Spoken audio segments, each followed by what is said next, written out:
রোহিঙ্গাদের সাথে ঐতিহাসিক ইফতার, খাদ্য সহায়তা না কমানোর আশ্বাস জাতিসংঘ মহাসচিবের, 1 বছরের মধ্যে প্রত্যাবাসনের আশা doctor ইউনূসের।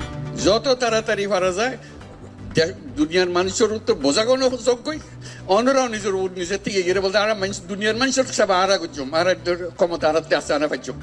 And they need the world's support following the massacres that took place in Arakan.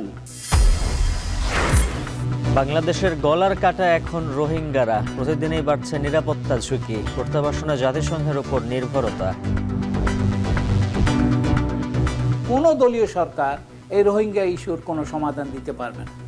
আমাদের শেষ ভরসা বলতে পারেন ডক্টর মোহাম্মদ ইউনূস এবং জাতিসংঘের মহাসচিব। নারীর নিরাপত্তায় অন্তর্বর্তী সরকারকে দ্রুত ব্যবস্থার আহ্বান তারেক রহমানের, চিকিৎসা ও আইনি সহায়তায় সেল গঠন বিএনপির।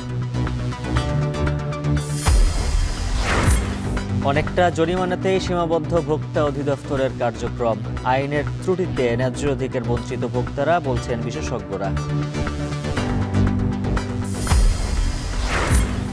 প্রবাসী আয়ে পিছিয়ে উত্তরের জনপদ রংপুর, রিক্রুটিং এজেন্সি না থাকা আর সরকারি দপ্তরগুলোর নিষ্ক্রিয়তাকে দুষছেন সংশ্লিষ্টরা।